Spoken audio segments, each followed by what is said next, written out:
E você falando agora, vamos voltar para o papo que você estava iniciando ali anteriormente, que é a respeito dos novos produtos que vocês estão olhando e tal, e também explicar um pouco dessas oportunidades que estão aparecendo para a audiência. Pode continuar e falar para a gente um pouco mais sobre esse desdobramento aí do consignado, né? Vamos lá, chamei de primeira grande revolução, né? Os 21 anos de consignado no Brasil, que é a segunda maior carteira hoje para pessoa física. Tem a revolução... A terceira... Antes de voltar, é que eu fiquei curioso nisso também e acabei não perguntando. Primeiro lugar, então, imobiliário. Segundo, esse crédito consignado. O que vem depois? Você lembra? Depois vem o cartão, né, que é o saldo à vista, que não tem juros, na maioria das vezes, 80% desse saldo. Depois tem veículo, depois tem o rural, na verdade, que é direto para a pessoa física. E aí a gente tem veículos e tem, acho que, empréstimo pessoal. Pessoal lá embaixo. Lá embaixo. Caramba. Lá embaixo. Mas retomando. E aí a gente tem a segunda revolução, que pelo menos eu chamo aqui, que é a da antecipação FGTS. E revolução por quê? É um crédito que começou em 2021 e é um saldo hoje que já tem 150 bilhões, tá? Uma estimativa minha aqui, tá? Os números, o Banco Central não está abrindo ainda este número. Mas veja, ele tem um tamanho hoje de carteira do empréstimo pessoal. Caramba. Quando a gente vê empréstimo pessoal no Banco Central, você vê lá 300 bi. Só que como antecipação FGTS é 150 bi, a outra metade é o empréstimo pessoal. Quando a gente olha para o consignado privado, a gente está falando de um estoque de 40 bi. Ou seja, em 3 anos, a antecipação FGTS superou em mais que 3 vezes o consignado privado. Caramba. Então a gente está falando, né, de um fundo que tem ali um saldo de centenas de bilhões de reais, injetando esse dinheiro na economia. E a gente está falando, Bruno, de um crédito que faz a diferença. Pensa o seguinte, a gente pensa hoje numa taxa de um rotativo que está em 15% ao mês. Isso aí. A gente pensa na taxa do próprio empréstimo pessoal de 5%, 5,5% a 6% ao mês. Só que isso é um pouco, vou falar que é fake news, porque pouquíssimas pessoas têm um empréstimo pessoal disponível, né, no banco.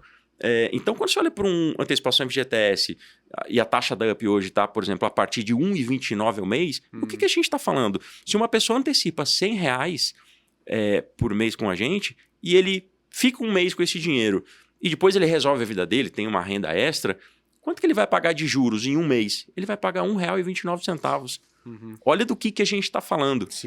Então, é um crédito realmente que viabiliza. Então, quando a gente olha para a UP hoje, a gente olha para um ambiente, e essa palavra é difícil fugir dela, de sustentável. Porque eu tenho uma empresa gerando caixa lucrativa, eu tenho o meu cliente, pessoa física, pegando um crédito a 1,29% ao mês, um crédito que faz diferença, e eu tenho os investidores no mercado de capitais tendo uma rentabilidade razoável, sem inadimplência. Então, veja o ambiente que a gente está inserido. Então, é nesse ambiente que a gente está escalando.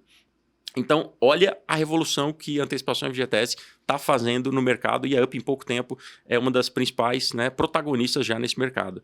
E aí você me pergunta, por que o consignado privado não deu certo? Por que só tem 40 bi de reais lá? Por que esse negócio micou? E é razoavelmente fácil de responder, porque pela lei 10.820, para você fazer consignado privado, cada instituição financeira precisa ter um convênio bilateral com cada empresa. Sim. Então, a UP precisa ir lá na padaria do seu Joaquim e fazer um convênio se eu quiser emprestar lá para o pessoal da padaria do seu Joaquim e assim por diante.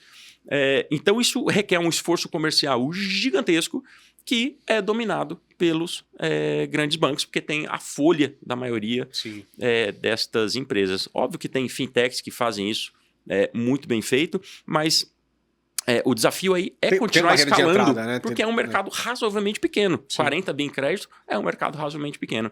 E você tem um custo muito alto, porque, veja, a padaria do seu Joaquim vai fazer uma TED mensal para a sua instituição financeira. Se você tem milhares de empresas na sua carteira, você vai receber milhares de TEDs todo mês. Você tem que reconciliar isso. Então, imagina o esforço operacional disso. Além da inadimplência, além de empresa que não paga. Se você começar a ir para as empresas muito menores, isso ainda existe, né? Porque você começa a ter o risco de crédito da própria empresa pequena. Então, esse é o principal motivo porque o crédito consignado privado no país não decolou. E o governo olhou isso e falou, por que a gente não pode fazer com o consignado privado o que a gente fez com o consignado público? Consignado público, eu tenho aqui a Dataprev, uma empresa pública, que presta esse serviço de consolidação. Então, todas as instituições financeiras estão plugados no Dataprev e é por aí que a tecnologia acontece. Óbvio que você precisa ter o convênio.